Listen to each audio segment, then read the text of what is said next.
여러분 안녕하십니까. 누리PD입니다. 이 한동훈의 정치 여정에 있어서요. 지금은 시작점이겠죠. 어쨌거나. 그런데 이 전당대회를 앞두고 어떤 결심을 한 것처럼 보이는 그런 징후도 있고, 그렇지 않은 징후도 있어요. 사실 이걸 가늠하기가 참 어려운데, 소위 이제 이 평론가들, 분석가들마다 이야기가 비슷한 방향으로 가고 있긴 해요. 거의 이제 90% 정도 이제 이렇게 결심했다. 출마할 것이다. 라고 이제 이렇게 하는 사람들이 많죠. 더 많은 거죠. 그렇지만 그 반대로 만만치 않은 다른 목소리도 또 있어요. 사실은. 제가 이번 이 시간에는 한동훈이 진짜 어떤 결정을 할 것인가, 거기에 대한 여러 가지 어떤 그 근거 자료들 중에 한동훈 출마를 꺼리는 혹은 말리는 사람들의 목소리를 한번 제가 모아봤습니다. 이들은 왜 이런 말을 하느냐. 지금 한동훈은 사실은 무대 위에 올라와 있는 배우가 아닙니다. 무대 밑으로 내려갔어요. 배우가 아니에요. 현재는. 이제 곧 컴백을 앞둔 배우다 이렇게 볼 수 있겠죠. 그런데 이 배우를 원하는 목소리가 너무도 정말 열렬합니다. 박수를 치면서 계속 한동훈을 지금 부르고 있습니다. 커튼콜입니다. 지난 총선에서 국민의힘은 대패했을지라도 한동훈은 지지 않았습니다. 패배하지 않았다. 그게 이제 그 후에 여러 가지 정황에서 다 드러나고 있는 거죠. 왜냐하면은 한동훈이 진짜 패배의 주된 원인이면 그 후 수없이 많이 나온 여론조사 지지율에서요. 한동훈 지지율이 완전히 죽어야 돼요. 안 죽잖아요. 오히려 더 지금 회복되고 있지 않습니까? 원래대로. 대선 주자 지지율에서도 이재명에게는 차이가 좀 나지만 압도적인 2위잖아요. 압도적인 2위. 압도적인 2위라는 게 말이 좀 우습습니다만 3위 그룹 이하는 한 자릿수잖아요. 아주 작은 숫자 아닙니까? 이재명이 우뚝하고 30%대, 한동훈이 2위로서 20%대, 나머지는 한 자릿수. 그러니까 지금 현재는요, 다른 변수가 없는 한 이재명 대 한동훈, 이 두 사람이 양강부도를 지금 형성하고 있는 겁니다. 이거는 달리 말하면은 이 보수로 불리는 이 세력들이 한동훈으로 거의 결집했다라고 봐도 이제 무방합니다. 과언이 아닙니다. 때문에 한동훈 책임론 자체가 힘을 잃었어요. 그걸 이야기하던 사람들도 이제 더 이상 말하지 않습니다. 극소수만 한동훈 책임론을 이제 언급하고 있죠. 가령 홍준표 같은 사람이죠. 요즘은요, 전효옥이라든가 등등한 그런 인사들도 그 책임론을 잘 말하지 않죠. 왜냐하면 이걸 해보니까 역풍이 엄청나거든. 그러니까 몇몇 어떤 특정한 정치적 목적을 가진 사람들이 아니면은 한동훈 네가 원인이야, 네 때문에 졌어라고 하는 사람은 거의 없습니다. 이제. 자, 그런 속에서도 어쨌거나 지금 한동훈을 놓고 지금 돌아가는 상황을 보게 되면은 만만치 않은, 간단치 않은 여러 가지 정치적 현상을 지금 예고하고 있습니다. 일단요, 헤드라인을 쭉 한번 보세요. 서정욱, 윤상현 100% 출마한다. 자신에게 한동훈 이길 자신 있다 하더라. 윤상현 특유의 설레발일 수도 있고요. 자신감이죠. 근거 없는 자신감 충만한 인물이죠. 윤상현입니다. 과거 박근혜 대통령에게 누님이라고 불렀던 유일한 인물이죠. 자, 윤상현은 이렇게 말했고요. 자, 김종인의 이 말이 상당히 의미심장합니다. 제가 볼 때 김종인은 지금 삼자적 입장 혹은 중립적 입장, 객관적 입장에서 이런 말을 했다라고 저 보여지는데, 여당이 그야말로 대표할 선거였었는데 100석 이하로 떨어질 뻔했는데 한동훈 때문에 그나마 최소화해서 해가지고 108석이라도 건졌다라는 이야기죠. 한동훈이 여당 총선 패배 최소화에 기여했다. 한동훈마저 없었더라면은 그야말로 정권 심판론 융단 폭격에 그냥 무너졌다. 십자포화에 그냥 그대로 무너져가지고 90석, 80석 이렇게 했을 것이다. 그러면 게임 아웃이죠. 모든 게 끝나는 거죠. 개헌, 모든 게 저들의 뜻대로 다 돌아갑니다. 자, 그걸 막았다라고 이제 보는 그런 측면도 있습니다. 김종인 같은 사람이 이런 목소리가요. 이게 이제 구라가 아니겠죠. 거짓이 아니라고 봅니다. 저는. 자, 김종인, 한동훈. 그런데, 한동훈에게 또 이런 또 뭐랄까요. 주물일지, 충고일지 아니면은 어쨌거나 개혁신당하고 지금은 어쨌거나 선이 좀 다 있죠. 당원은 아니라 그래요. 한동훈 1년만 참으라. 좋은 기회 온다. 저는 이 말이 한동훈을 이렇게 견제하기 위한 말이 아니라고 생각이 돼요. 이 김종인이 이 말은 한동훈에 대해서 긍정과 그리고 자기 나름의 이 권고가 같이 들어간 건데요. 소위 이제 이 김종인 하면 어쨌거나 국민의힘과는 지금 멀어져 있는 인물인데 한동훈에 대해서는 우호적인 발언이죠. 이 정도면은 여당 총선 패배 최소화에 기여했다. 자, 그러나 지금 나오면은 다친다. 나오지 마라. 1년만 참으라. 좋은 기회가 온다라고 지금 말하고 있습니다. 자, 1년 뒤에 뭐 큰 선거가 있는 것은 아니지만 그때쯤 나와야 한동훈이 비로소 그 진가를 발휘한다 이런 의미가 있죠. 자, 그 밑에 나경원 한동훈 내년에 등장해야 경쟁력이 있다. 견제 아닌 진심이다. 한동훈을 아낀다는 이야기죠. 나경원 발언을 제가 쭉 보니까 정말 나경원은 한동훈을 견제한 것 같지는 않아요. 제가 볼 때. 한동훈은 정말 국민의힘에서 소중한 인재다. 정말 모두가 이렇게 보호해 줘야 될 대선 주자다라고 하더군요. 대선 주자라고 분명히 인정했습니다. 지금 그럴 수밖에 없는 게 다른 사람들은 존재감이 없어요. 지지율 보면은 4% 5%짜리 아닙니까? 심지어는 이준석에게도 다 져 지금은. 가장 최근에 나온 뉴스토마토 여론조사 보니까요. 이준석이가 한동훈 다음 조국하고 비슷하더군요. 5% 넘었더라고요. 6.5%가 나왔어요. 조국이가 7%니까 똑같아 둘이. 이런 식이면 제가 예언하건대 이준석이가 아마 3위 할 거예요. 여론조사에서는. 당분간. 왜냐하면 지금 2030들이 국민의힘으로부터도 민주당으로부터도 많이 지금 떨어져 있습니다. 그들로부터 계속 멀어지고 있어요. 이들이 갈 데가 없는 거거든. 이준석이 싫던 좋던 그쪽으로 지금 빨려 들어가고 있습니다. 이 숫자가 갈수록 커질 거예요. 2030 숫자가 어마어마하게 많습니다. 65세 이상보다도 2030이 훨씬 많아요. 이렇기 때문에 이제 앞으로 이 정치는 2030들이 결국은 다 이제 결정할 수밖에 없는, 그리고 옛날과는 달리 요즘 이 2030은요, 투표율도 높아요. 투표장에도 많이 간다니까요. 자, 그런 걸 고려하게 되면은 앞으로 2030들의 마음을 지는, 그들의 뜻을 얻을 수 있는, 그들의 지지를 얻을 수 있는 정치인이 국민의힘의 리더로 이제 올라와야 됩니다. 그러자면은 그게 맞는 여러 가지 스타일과 이미지, 그런 개념으로 장착된, 무장된 그런 정치인이 나와야 되겠죠. 자, 어쨌거나 나경원은요, 대선 주자로서 한동훈을 경쟁자로 보지 않아요. 나경원의 목표는 서울시장이죠. 한동훈과 손잡고 싶은 마음도 있을 겁니다. 가령 한동훈이 자기를 밀어준다면은, 한동훈 지지 팬덤들이 자기에게 힘을 보태준다면은 서울시장 후보도 될 수 있다. 이렇게 보고 있겠죠. 정치인들은 그런 계산을 합니다. 그리고 나경원은 기본적으로 이번에 대통령 임기 단축을 이야기하지 않았습니까? 친윤이 아니에요, 여기는. 기본적으로 용산이 발칵했다고 합니다. 황당하다는 반응이죠. 그걸로 인해서 지금 또다시 이제 설화를 겪은 거죠. 그 불을 끊으라고 지금 난리 났습니다, 나경원. 이제 그걸 보더라도 나경원은 용산과 손을 꽉 잡고 있는 상황은 아니에요.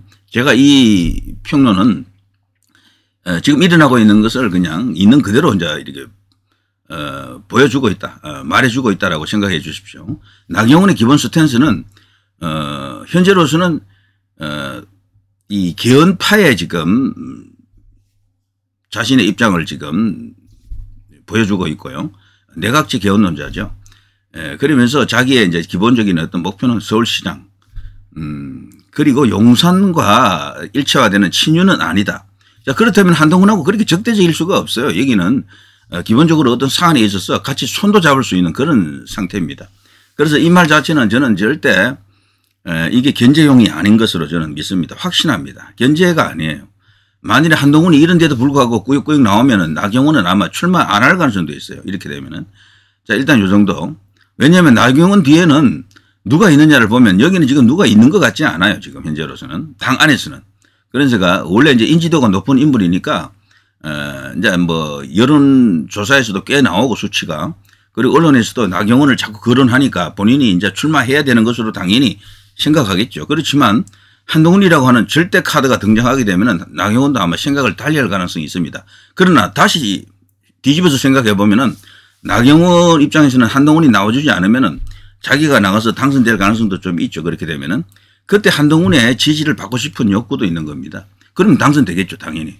그랬을 때 지금 용산과의 관계를 보게 되면은 용산에 대해서 할 말 할 정치인이 바로 이 나경원일 수도 있습니다. 나경원.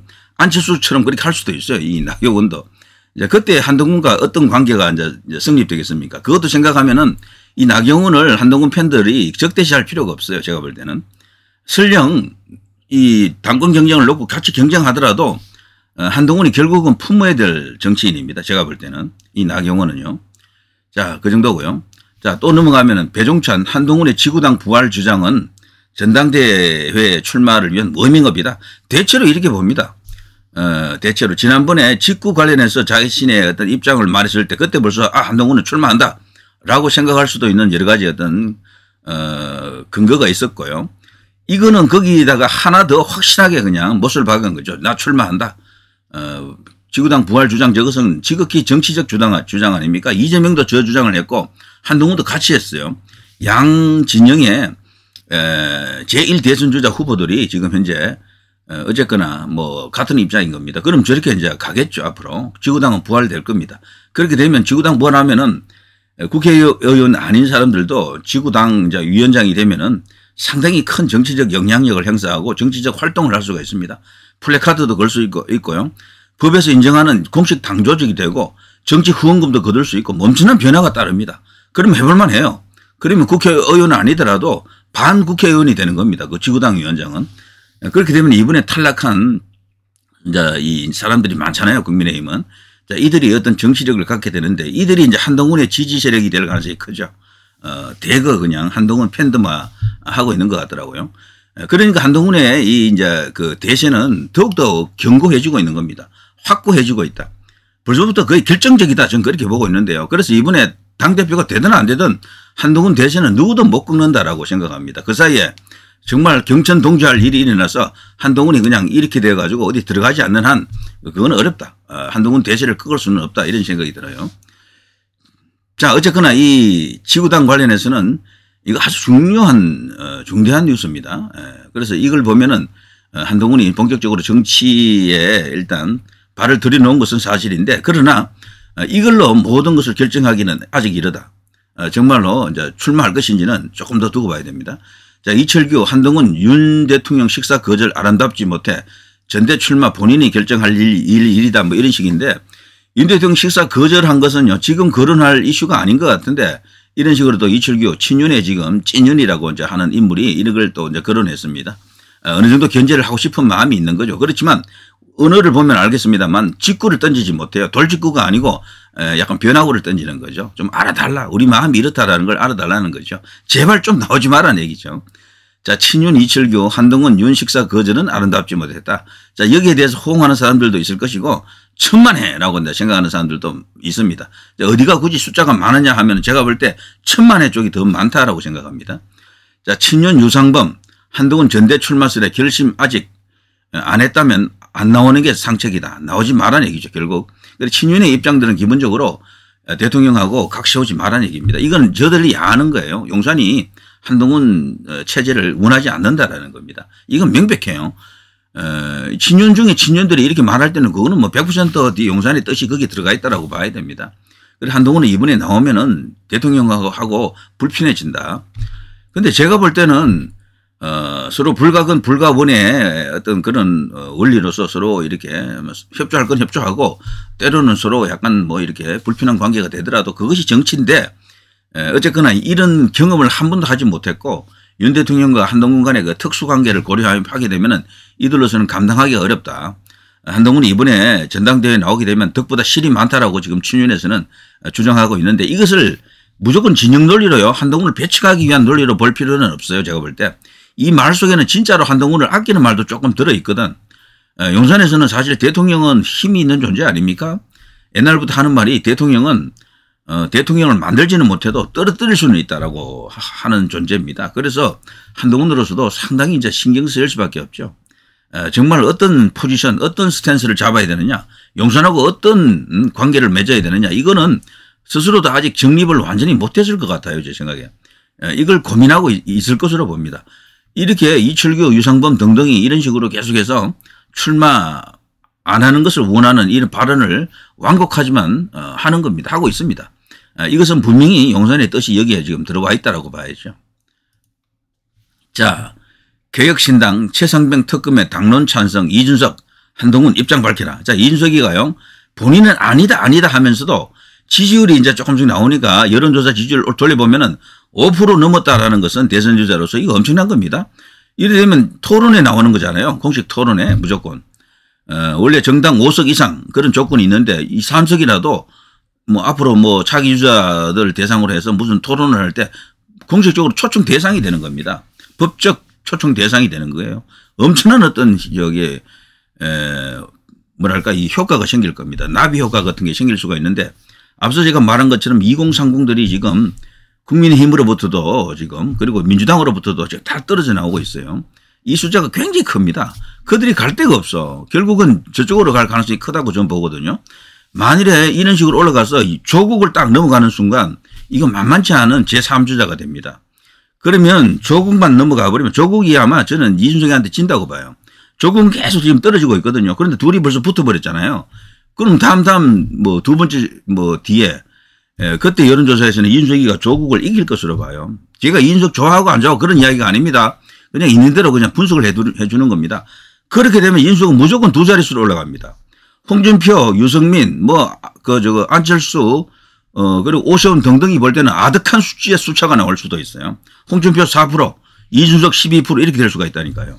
그럼 홍준표가 이제 이준석 끼고 갈 수가 없어. 자기보다 몇 배 큰 몸집을 갖고 있는데 홍준표는 이준석의 그 표를 자기가 갖고 올라 했는데 이렇게 되면요. 홍준표가 갖고 있는 표를 이준석에게 줘야 될지도 몰라요. 이런 식이면은. 그렇게 지금 커져버린 거야. 이게 왜? 2030 때문에 그래요. 2030. 10대부터 18세부터 약 한 40한 2, 3세 이사입니다. 말이 2030이지 거의 뭐 30년입니다. 30년. 이 30년들이 지금 갈 데가 없는 거예요. 표가. 이 표심을 국민의힘에서 좀 잡아야 됩니다. 자, 그걸 이렇게 방기해 두면요. 최대 수혜자가 이 이준석이가 됩니다. 결국 그렇게 될 수밖에 없어요. 그러면서도 본인은 계속해서 자기는 대선 주자가 아니다라는 식으로 자꾸 이런 식으로 보기 드물게 겸손한 발언을 하는데 겸손이 아니겠죠. 그 정도로 야같다는 얘기죠. 이거는 벌써 개혁신당에서는 그러잖아요. 허나 뭐 등등 주요 당직자들은 우리 당에서 젊은 청년 대통령을 만들겠다라고 떠들고 있습니다. 벌써. 그리고 저기 김종인도 벌써 그런 발언을 했고요. 조갑제도 뭐 필생에 지금 목표가 된 게 이준석 대통령입니다. 요즘 보면은 매일 이준석 그냥 칭찬하는 이야기로 가득해요. 결국 이제 저기 소위 이제 한국의 토니 블레어, 마크롱 뭐 젊은 나이들 아닙니까? 이준석을 이제 그 자리에 심겠다라는 그런 세력들이 조금 생기고 있다. 그런데 2030 18세부터 한 40, 한 3, 4세 이들까지 쫙 어떤 흐름을 타버리면 난리 날 수가 있어요. 진짜로. 그래서 이준석을 빨리 사법 처리해라. 빨리 감옥에 집어넣어라. 이렇게 주장을 또 하기도 하는데 글쎄 제가 볼 때 그거는 뭐 부지하세월입니다. 부지하세월.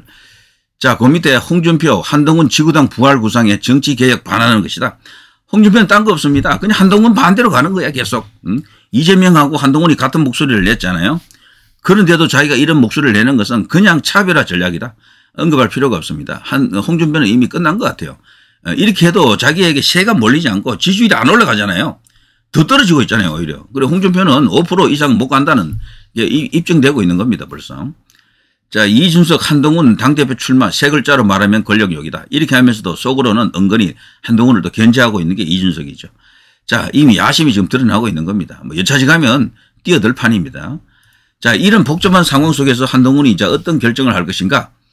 저는요, 출마하리라고 일단은 예상해 놓을게요. 하지만, 지금 여기 나와 있던 여러 가지 전망과 이슈 분석에 따르면은, 한동훈이 굳이 이번에 당대표 해야 될 이유가 사실 없습니다. 제가 볼 때는.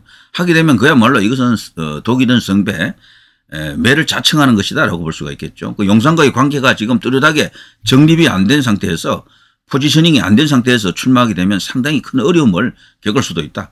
정말 한동훈이 용산하고 쫙 갈라서가 뭐 남처럼 그렇게 할 수는 없어요. 제가 볼 때. 그렇게 할 인물도 못 되고, 용산을 향해서 그렇게 막 이렇게 비판도 저는 잘 못한다고 봅니다. 한동훈이 그걸 할 수 있는 인물이었으면 총선 때 그걸 했었죠. 안 했잖아요. 그 뭐 제대로 용산을 때린 것도 아무것도 없잖아요. 다른 사람이 만일에 그때 비대위원장이었으면 연일 용산을 향해서 맹폭을 했을 겁니다.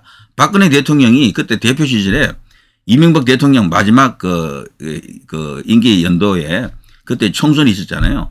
그때 이명박 대통령 지지율이 20%대 아주 낮았거든요. 그때 박근혜 대표가 당시 이명박을 얼마나 때렸습니까? 그 총선 전략이 딴 게 없습니다. 이명박 때리기로 그냥 총선을 이끌고 나갔잖아요. 그런데 놀랍게도 대통령 지지율이 그렇게 낮았는데도 승리했거든요. 그렇게 박근혜가 대통령 같이 저 사실 심성 뭐 착하신 분도 뭐 이명박 대통령을 때리는 것처럼요. 그렇게 때렸더라면 지난 총선에서 제가 볼 때는 이겼을지도 몰라요. 국민의힘이. 근데 안 때렸거든. 한동훈은 그걸 뭐 저는 못 때렸다고 봅니다. 속에서는 그런 마음이 일었을지 몰라도 주변 측근들은 용산을 공격하라고 말했을지 몰라도 끝끝내 그걸 안 했던 겁니다. 그런데도 배신자라고 좀 난리치잖아요.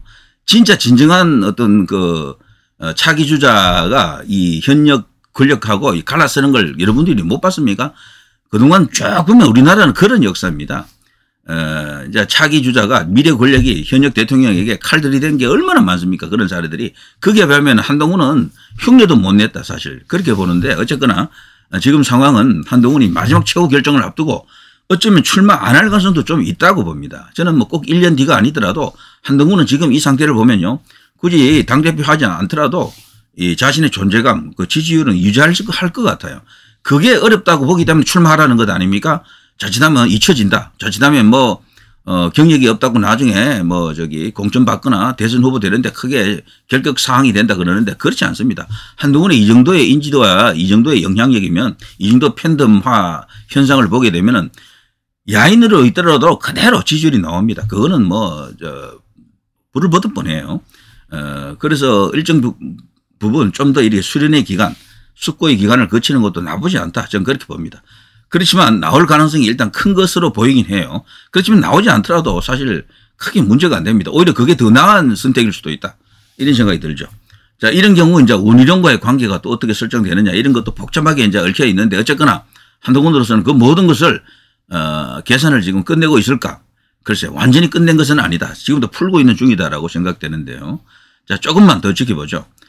근데 너무 출마에 목숨 걸 필요 없습니다. 거기 목맬 필요가 없어요. 그거 아니더라도 한동훈은 전체적으로 지지자들과 만날 수 있는, 교통할 수 있는 그런 소통 수단이 많습니다. 요즘은 인터넷도 있고 SNS도 있고 하기 때문에요. 그리고 직접 전국을 다니면서 투어하면서 뭐 여러 가지 할 수 있잖아요. 그게 충분히 가능하다. 이런 생각이 듭니다. 자, 누리 PD 김준혜였습니다.